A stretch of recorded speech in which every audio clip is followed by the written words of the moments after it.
કેન્દ્રીય કેબિનેટનું નજીકના સમયગાળામાં વિસ્તરણ થશે. મોદી સરકારના મંત્રીઓના કામકાજની સમીક્ષા થઈ રહી છે. ખરાબ રિપોર્ટ કાર્ડવાળા મંત્રીઓના પત્તા કપાય તેવી શક્યતા છે. નેતૃત્વ ઘણા મંત્રીઓના કામકાજથી સંતુષ્ટ નથી. કેન્દ્ર સરકારના કામકાજને મંત્રાલયે કેટલું જમીન પર ઉતાર્યું છે તેને લઈને સમીક્ષા થઈ રહી છે. મહત્વપૂર્ણ છે કે શિવસેનાના એકનાથ શિંદે જૂથને પણ કેબિનેટમાં સ્થાન મળશે. શિંદે જૂથને 2 મંત્રીપદ મળે તેવી શક્યતા છે. કેન્દ્ર સરકારના ડઝનબંધ મંત્રીઓના પરિવર્તનના આસાર છે. કેટલાક મંત્રીઓના વિભાગ પણ બદલાય તેવી શક્યતા છે. મહત્વપૂર્ણ છે કે ગત વર્ષ જુલાઈમાં વડાપ્રધાન નરેન્દ્ર મોદીએ કેબિનેટ વિસ્તરણ કર્યું હતું. 2019માં ફરી વખત સત્તામાં આવ્યા બાદ તે પહેલું મંત્રીમંડળ વિસ્તરણ હતું. તેમાં 43 સાંસદોએ મંત્રીપદના શપથ લીધા હતા. જ્યોતિરાદિત્ય સિંધિયા, સર્બાનંદ સોનોવાલ સહિત 36 નવા ચહેરા હતા, જ્યારે 7 પ્રવર્તમાન મંત્રી હતા. મનસુખ માંડવિયાને આરોગ્ય મંત્રી બનાવવામાં આવ્યા હતા, જ્યારે સિંધિયાને નાગરિક ઉડ્ડયન મંત્રાલય આપવામાં આવ્યું હતું. ત્યારે રવિશંકર પ્રસાદ, હર્ષવર્ધન અને પ્રકાશ જાવડેકરને કેબિનેટમાંથી હટાવવામાં આવ્યા હતા. 43માંથી 15 મંત્રીઓએ કેબિનેટ મંત્રીના શપથ લીધા હતા, જ્યારે 28ને રાજ્યમંત્રી બનાવવામાં આવ્યા હતા. સિંધિયા, સોનોવાલ, અનુરાગ ઠાકુર, કિરણ રિજિજુ અને હરદીપસિંહ પુરીને કેબિનેટ મંત્રી બનાવવામાં આવ્યા હતા. ત્યારે મીનાક્ષી લેખી, પંકજ ચૌધરી, અનુપ્રિયા પટેલને રાજ્યમંત્રી બનાવવામાં આવ્યા હતા. તાજેતરમાં મુખ્તાર અબ્બાસ નકવી અને આરસીપીસીએ મંત્રી પદેથી રાજીનામા આપ્યા છે. બંનેના રાજ્યસભાના કાર્યકાળ પૂર્ણ થઈ ગયા હતા અને તેઓ કોઈપણ ગૃહના સદસ્ય ન હતા. બંનેના રાજ્યસભાના સાંસદ તરીકેના કાર્યકાળ પૂર્ણ થઈ ગયા હતા અને તેઓ કોઈપણ ગૃહના સદસ્ય ન હતા. તેવામાં બંનેના મંત્રીપદ છોડવું પડ્યું હતું.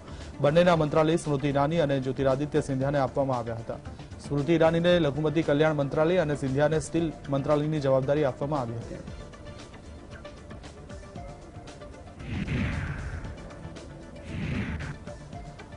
દિલ્હીના નાયબ મુખ્યમંત્રી મનીષ સિસોદિયાએ ભાજપ પર મોટો આરોપ લગાવ્યો છે. તેઓએ કહ્યું છે કે ભાજપ તરફથી તેમને ઓફર મળી છે. આ ઓફરમાં કહેવાયું છે કે તમે આમ આદમી પાર્ટી તોડીને ભાજપમાં આવી જાઓ. સીબીઆઈ અને ઈડીના કેસ બંધ કરી દેવાશે. મનીષ સિસોદિયાએ આ વાતને લઈ ટ્વીટ પણ કર્યું હતું. સાથે તેમણે જણાવ્યું કે મારો ભાજપને જવાબ છે, હું મહારાણા પ્રતાપનો વંશજ છું, રાજપૂત છું. માથું ભલે કપાઈ જાય, પરંતુ ભ્રષ્ટાચારીઓ, ષડયંત્રકારીઓ સામે ઝૂકીશ નહીં. મારી સામે થયેલા તમામ કેસો ખોટા છે. જે કરવું હોય તે કરી લો.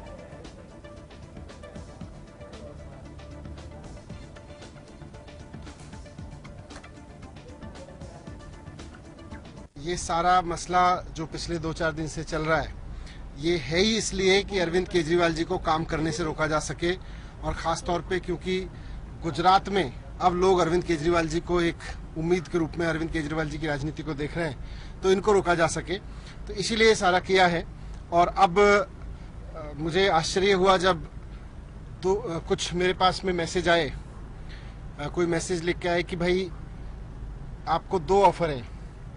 एक तो ये कि आपके सीबीआई, ईडी जितने भी आपके खिलाफ मुकदमे दर्ज किए जा रहे हैं, बड़े बड़े केस बनाए जा रहे हैं सो कॉल्ड, इन सबको वापस ले लेंगे, आप अलग हो जाइए और पार्टी तोड़ लीजिए, हम आपको मुख्यमंत्री बना देंगे।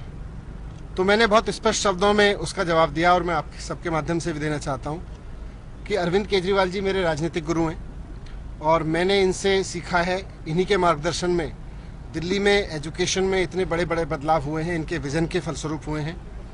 मैं राजनीति में इसलिए नहीं आया कि कुछ सपना है मेरा सीएम बनने का, पीएम बनने का, कोई कुर्सियों पर बैठने का। मैं राजनीति में इसलिए हूँ कि दिल्ली के और देश के हर बच्चे को बहुत शानदार शिक्षा मिल सके। ગુજરાતના 2 દિવસીય પ્રવાસે આવેલ આમ આદમી પાર્ટીના રાષ્ટ્રીય સંયોજક અને દિલ્હીના મુખ્યમંત્રી અરવિંદ કેજરીવાલે કહ્યું છે કે દિલ્હીમાં ઓપરેશન લોટસ નિષ્ફળ ગયું છે. તેમણે દિલ્હીમાં નવી લીકર પોલિસીમાં કથિત એક્સાઇઝ ગોટાળા મામલે મનીષ સિસોદિયાના નિવાસસ્થાને સીબીઆઈના દરોડાને ભાજપની સરકાર પાડવાની સાજિશનો ભાગ ગણાવ્યો છે. કેજરીવાલે મનીષ સિસોદિયાને દિલ્હીની સ્કૂલોમાં શિક્ષણ સ્તરમાં સુધારા માટે ભારત રત્ન આપવાની માંગ કરી છે. તેમણે ગુજરાતમાં સારી સ્વાસ્થ્ય અને શિક્ષણ સુવિધા પૂરી પાડવાનો સંકલ્પ વ્યક્ત કરતા ભાજપને પણ નિશાને લીધું છે.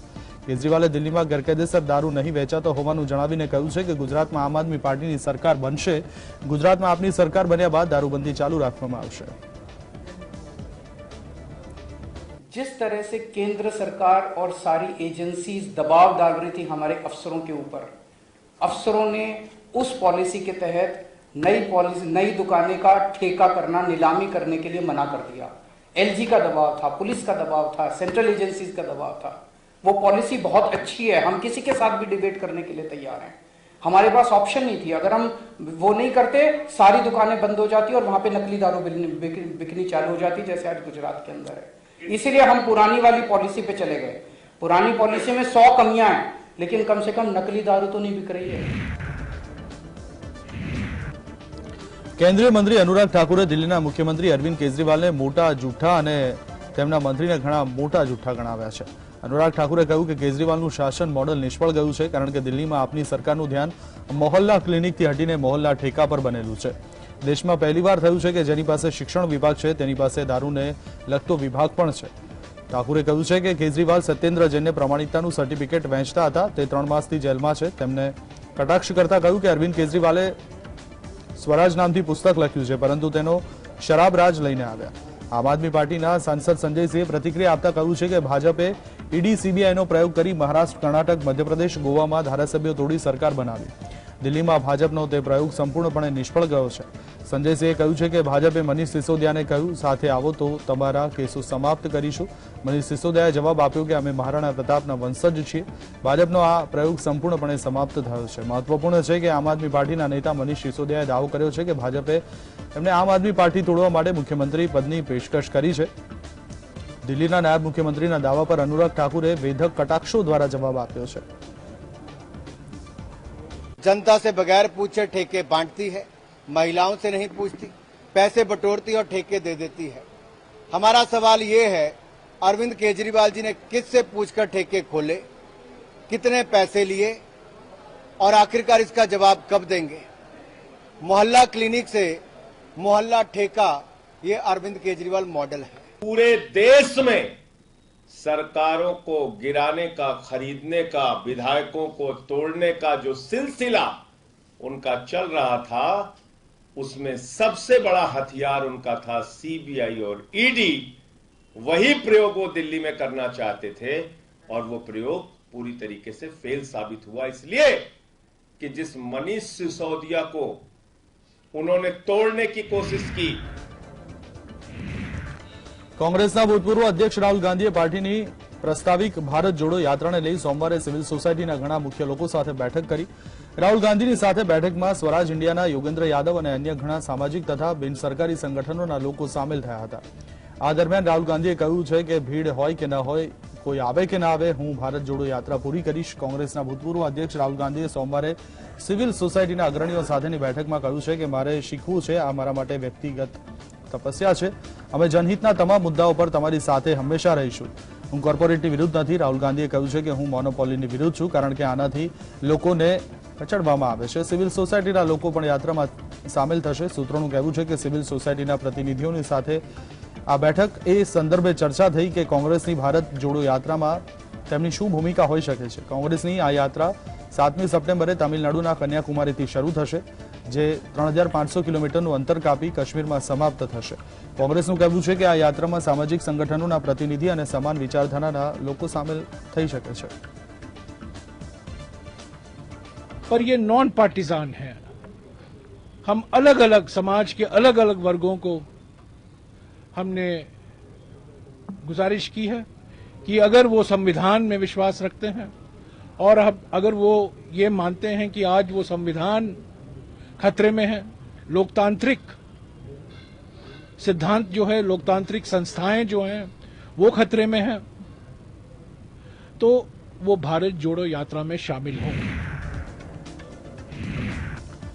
ભાજપના નેતા અને ભૂતપૂર્વ કેન્દ્રીય મંત્રી સૈયદ શાહનવાઝ હુસેનને સુપ્રીમ કોર્ટમાંથી મોટી રાહત મળી છે. સુપ્રીમ કોર્ટે હાઈકોર્ટના આદેશ પર રોક લગાવી દીધી છે. આ પહેલા હાઈકોર્ટે આદેશ આપ્યો હતો કે શાહનવાઝ હુસેન વિરુદ્ધ બળાત્કાર અને ધમકાવવાના આરોપમાં એફઆઈઆર દાખલ કરવામાં આવે. 18મી ઓગસ્ટે દિલ્હી હાઈકોર્ટે શાહનવાઝ હુસેન સામે એફઆઈઆર નોંધવાનો આદેશ આપતા પોલીસને 3 માસમાં તપાસ પૂર્ણ કરવા માટે તાકીદ કરી હતી. દિલ્હી હાઈકોર્ટમાં જસ્ટિસ આશા મેનનની ખંડપીઠે પોલીસને કેટલાક વર્ષો પહેલા પીડિત મહિલા તરફથી કરવામાં આવેલ ફરિયાદમાં કેસ દાખલ કરવાનો આદેશ આપ્યો હતો. દિલ્હી હાઈકોર્ટે કહ્યું કે તમામ તથ્યોને જોતા એ સ્પષ્ટ છે કે આ મામલામાં એફઆઈઆર દાખલ કરવા સુધીમાં પોલીસ તરફથી સંપૂર્ણપણે અનિચ્છા દેખાય છે. હાઈકોર્ટે કહ્યું કે પોલીસ તરફથી નીચલી અદાલતમાં રજૂ કરવામાં આવેલો રિપોર્ટ આખરી ન હતો. મહત્વપૂર્ણ છે કે દિલ્હીમાં રહેતી મહિલાએ જાન્યુઆરી 2018માં નીચલી અદાલતમાં અરજી દાખલ કરી શાહનવાઝ હુસેન વિરુદ્ધ બળાત્કારનો કેસ દાખલ કરવા અરજી કરી હતી. મહિલાનો આરોપ હતો કે શાહનવાઝ હુસેને છતરપુર ફાર્મ હાઉસમાં તેની સાથે દુષ્કર્મ કર્યું અને જાનથી મારી નાખવાની ધમકી આપી હતી. જુલાઈ 2018માં શાહનવાઝ વિરુદ્ધ કેસ નોંધવાનો આદેશ આપ્યો હતો. આ નિર્ણયને ભાજપના નેતાએ હાઈકોર્ટમાં પડકાર્યો હતો. હવે શાહનવાઝ હુસેનને આ મામલામાં સુપ્રીમ કોર્ટમાં રાહત મળી છે. દિલ્હીના જંતર મંતર પર સંયુક્ત કિસાન મોરચાની બિનરાજકીય હાકલ પર યોજાયેલી મહાપંચાયત આજે સાંજે સમાપ્ત થઈ। આ મહાપંચાયત દરમિયાન કિસાન નેતા શિવકુમાર કક્કાએ કહ્યું કે કેન્દ્ર સરકારને માંગણીઓ માનવા માટે 15 દિવસનો સમય આપવામાં આવ્યો છે। જો તેના પછી પણ માંગણીઓ માનવામાં નહીં આવે તો આંદોલન ઉગ્ર બનશે। શિવકુમાર કક્કાએ કહ્યું છે કે મંગળવારે કિસાન મોરચાની બેઠક રકાબગંજ ગુરુદ્વારામાં કરવામાં આવશે। અહીં ખેડૂતો આગળની વ્યૂહરચનાને લઈ નિર્ણય કરશે। રાષ્ટ્રીય કિસાન મજદૂર મહાસંઘના અધ્યક્ષ શિવકુમાર કક્કાએ કહ્યું છે કે સરકાર ખેડૂતોની 9 સૂત્રીય માંગણીઓ પૂર્ણ કરે। ટેકાના ભાવ પર સરકારે પોતાના વાયદા પૂર્ણ કર્યા નથી। લખીમપુર કાંડ પણ આમાં સામેલ છે। હવે સ્પષ્ટ થઈ ગયું છે કે આ વિરોધની હાકલ ભારતીય કિસાન યુનિયનના બિનરાજકીય કિસાન સંગઠન BKU એકતા સિદ્ધુપુરના જગજીતસિંહ ડલ્લેવાલે કરી હતી। આ હાકલનું દેશભરમાં લગભગ 40થી વધારે ખેડૂત સંગઠનોએ સમર્થન કર્યું છે। SKM દ્વારા મીડિયામાં જાહેર કરવામાં આવેલા સ્પષ્ટીકરણમાં સ્પષ્ટ કરવામાં આવ્યું છે કે આજે જંતર મંતર પર બોલાવવામાં આવેલી કિસાન મહાપંચાયત સંયુક્ત કિસાન મોરચાનું આહવાન નથી। આ હાકલ 2020-21ના ખેડૂત વિરોધ દરમિયાન SKMનો ભોગ રહેલ કિસાન યુનિયનો તરફથી કરવામાં આવ્યું છે। BKU એકતા સિદ્ધપુરના જગદીશસિંહ ડલ્લેવાલના વિરોધનું નેતૃત્વ કરી રહ્યા છે, જ્યારે બાકી કિસાન સંઘ અને નેતા તેનો હિસ્સો નથી। आंदोलन के बीच में चुनाव लड़ने नहीं जाते तो हमारी मांग पूरी हो जाती। तो हम लोगों ने जब रकाबगंज गुरुद्वारा में ये बैठक हुई थी तभी तय किया था कि संयुक्त मोर्चा में हम तभी शामिल होंगे या तभी बनाएंगे उसको कि ये नॉन पॉलिटिकल होगा, ये नंबर 1। नंबर 2 गांधीवादी आंदोलन होगा। तो जो राजनीतिक महत्वाकांक्षा के लोग थे वो अपनी अपनी पार्टियों के लिए इस किसानों के बीच में जमीन तलाशने लगे। और जब आप किसानों के गर्म तवे पर, समस्याओं के गर्म तवे पर राजनीतिक पार्टियां के लोग अपनी रोटियां सेकने लगेंगे तो किसान का अहित होगा। हमने उनको चेतावनी दी कि आप लोग बाज आइए, जितने ऑलेट पॉलिट ब्यूरो है इसमें नहीं रहेंगे। જમ્મુ કાશ્મીરના ગુપકાર ગઠબંધને પરપ્રાંતિયોને મતદાન કરવાનો અધિકાર આપવાનો વિરોધ કરવાનો નિર્ણય કર્યો છે। નેશનલ કોન્ફરન્સના પ્રમુખ ડોક્ટર ફારૂક અબ્દુલ્લાએ કહ્યું છે કે બહારી લોકોને મતદાનનો અધિકાર આપવાનો નિર્ણય સંપૂર્ણપણે અસ્વીકાર્ય છે અને જરૂરત પડવા પર અમે આ પગલાંનો વિરોધ કરવા માટે કોર્ટનો દરવાજો પણ ખખડાવી શકીએ છીએ। ચૂંટણી પંચ દ્વારા બહારી લોકોને જમ્મુ કાશ્મીરમાં મતદાનનો અધિકાર આપવાની ઘોષણા મામલે ફારૂક અબ્દુલ્લાના નિવાસસ્થાને સર્વપક્ષીય બેઠક યોજાઈ હતી। ડોક્ટર અબ્દુલ્લાએ કહ્યું છે કે બેઠકમાં ભાગ લેવા આવેલા નેતાઓએ સર્વસંમતિથી જમ્મુ કાશ્મીરના નિવાસી ન હોય એવા લોકોને મતદાનના અધિકાર આપવા સંદર્ભે ચૂંટણી પંચના એલાનની ઘોષણાનો વિરોધ કરવાનો નિર્ણય કર્યો છે। जो तशख़्ख़ुस है वो ख़त्म होने वाला है। डोगरे की पहचान ख़त्म हो जाएगी, कश्मीरी की पहचान ख़त्म हो जाएगी, पहाड़ी और गुज्जर सरदार जो भी यहाँ रहने वाले हैं, जो यहाँ के बाशिंदे हैं, इनकी पहचान ख़त्म हो जाएगी। असेंबली जो होगी वो बाहर वालों के हाथ में होगी और यहाँ के लोग जो हैं वो उससे महरूम हो जाएंगे। पिटिशंस की हियरिंग नहीं हो रही है। हम अपील करेंगे फिर भी सुप्रीम कोर्ट से। एक अदालत है, highest organ of the judicial system, हमारा भरोसा है और हम वो दरवाज़ा भी खटखटाएंगे। लेकिन सबसे बड़ी बात यह है कि हम आपकी वसातत से मुल्क के अवामी अदालत में भी ये पेश करना चाहते हैं कि हम अपने वोटिंग राइट्स को तहफ़्फ़ुज़ देना चाहते हैं। We are working here in defence of our voting rights. મોટા ભારતીય રાજનેતા પર આત્મઘાતી હુમલાનું કાવતરું ઘડનારો ઇસ્લામિક સ્ટેટનો એક આતંકવાદી રશિયામાં ઝડપાયો છે। રશિયાની સરકારી એજન્સી ફેડરલ સિક્યુરિટી સર્વિસે આત્મઘાતી આતંકવાદીની ધરપકડની જાણકારી આપી છે। આઈએસના આતંકવાદીને ભારતમાં સત્તાધારી પક્ષ એટલે કે ભાજપના કોઈ મોટા નેતાને સુસાઇડ એટેકમાં મારી નાખવાના કાવતરાને પાર પાડવા માટે અહીં મોકલવાની યોજના હતી। રશિયન સિક્યુરિટી એજન્સી પ્રમાણે મધ્ય એશિયન દેશના એક મૂળ વતની તરીકે આતંકવાદીની ઓળખ થઈ છે। ઇસ્લામિક સ્ટેટ સાથે જોડાયેલ આતંકીએ એપ્રિલથી જૂન સુધી તુર્કીમાં આતંકી ટ્રેનિંગ લીધી હતી। આતંકીને આઈએસના એક ટોચના આતંકીએ સુસાઇડ બોમ્બર તરીકે ભરતી કર્યો હતો। આઈએસ દ્વારા તેને સુસાઇડ એટેકની ટ્રેનિંગ આપી હતી। આ આતંકી ટેલિગ્રામના માધ્યમથી આઈએસની સાથે જોડાયેલો હતો। તેણે બાદમાં આઈએસ પ્રત્યે નિષ્ઠાના શપથ લીધા હતા। જોકે ઝડપાયેલા આતંકીના નિશાને ભારતના કયા મોટા નેતા હતા તેનો કોઈ ખુલાસો સામે આવ્યો નથી। મહત્વપૂર્ણ છે કે એક દિવસ પહેલા જ ગુપ્તચર એજન્સીઓએ પંજાબમાં આતંકી હુમલાનું એલર્ટ જાહેર કર્યું હતું। તેમાં કહેવામાં આવ્યું હતું કે પાકિસ્તાનની ગુપ્તચર સંસ્થા આઈએસઆઈએ પંજાબને દહેલાવાની સાજિશ રચી છે। આતંકવાદીઓ દ્વારા ચંદીગઢ અને મોહાલીમાં હુમલાની શક્યતાને લઈ એલર્ટ જાહેર કરવામાં આવ્યું હતું। તો 3 દિવસ પહેલા ગુપ્તચર એજન્સીઓ દ્વારા જમ્મુ કાશ્મીરમાં આતંકવાદી સંગઠન TRF દ્વારા હુમલાનું એલર્ટ જાહેર કરવામાં આવ્યું છે।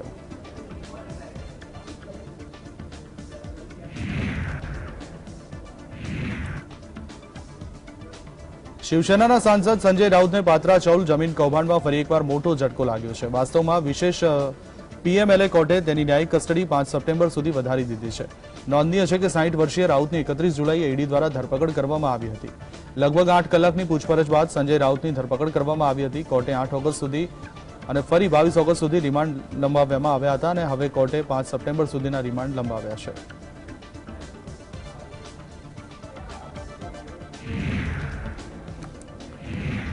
બિહારના પાટનગર પટનામાં સોમવારે પોલીસે બેરોજગાર શિક્ષકોના પ્રદર્શન દરમિયાન લાઠીચાર્જ કર્યો. પટનામાં એડીએમ કેકેસીએ તિરંગો લઈ દેખાવ કરી રહેલ એક પ્રદર્શનકારી પર બેફામ લાઠીચાર્જ કર્યો. એટલી લાઠીઓ મારી કે આ બેરોજગાર શિક્ષકના માથામાંથી લોહી વહેવા લાગ્યું હતું. બાદમાં એક પોલીસકર્મીએ દેખાવકાર પાસેથી તિરંગો છીનવી લીધો હતો. પટનાના ડાક બંગલા ચોક પર 5000 જેટલા સીટેટ અને બીટેટ પાસ થયેલા ઉમેદવારો દેખાવ કરી રહ્યા હતા. આ દરમિયાન પોલીસે તેમના ઉપર લાઠીચાર્જ કર્યો હતો. પટનાના ડીએમએ મામલાની તપાસના આદેશ આપ્યા છે અને 2 દિવસમાં રિપોર્ટની માંગ કરી છે. આ ઉમેદવારો 7મા તબક્કાની નિયુક્તિની માંગને લઈ આ દેખાવો કરી રહ્યા હતા. મોટી સંખ્યામાં પોલીસ ફોર્સ અને વોટર કેનનની તૈનાતી કરવામાં આવી હતી. આ ઉમેદવારો બિહારના નવા શિક્ષણ મંત્રી વિરુદ્ધ સૂત્રોચ્ચાર કરી રહ્યા હતા. સીટેટ અને બીટેટ પાસ આ કેન્ડિડેટ્સની માંગણી હતી કે પ્રાથમિક નોટિફિકેશન જાહેર કરવામાં આવે. સીટેટ અને બીટેટ પાસ થનાર ઉમેદવારો 3 વર્ષથી પોતાની નિમણૂકની રાહ જોઈ રહ્યા છે.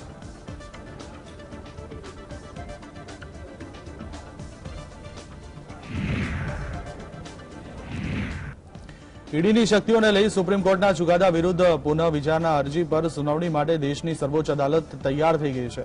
ઈડીની શક્તિઓને લઈને સુપ્રીમ કોર્ટમાં એક અરજી દાખલ કરવામાં આવી હતી, પરંતુ સુપ્રીમ કોર્ટે આના પર ચુકાદો આપતા ઈડીની શક્તિઓને યથાવત રાખી હતી. પરંતુ હવે સુપ્રીમ કોર્ટને અપીલ કરવામાં આવી છે કે તે આના પર પુનઃ વિચારણા કરે.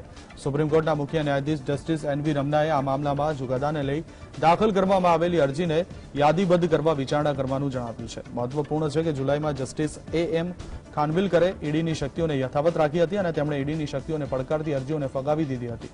અરજીમાં મની લોન્ડરિંગ એક્ટની કડક જોગવાઈઓને પડકારવામાં આવી હતી. તેમાં કહેવામાં આવ્યું હતું કે આ કડક જોગવાઈઓને ટાંકીને ઈડી પોતાની બેફામ શક્તિનો ઉપયોગ કરે છે.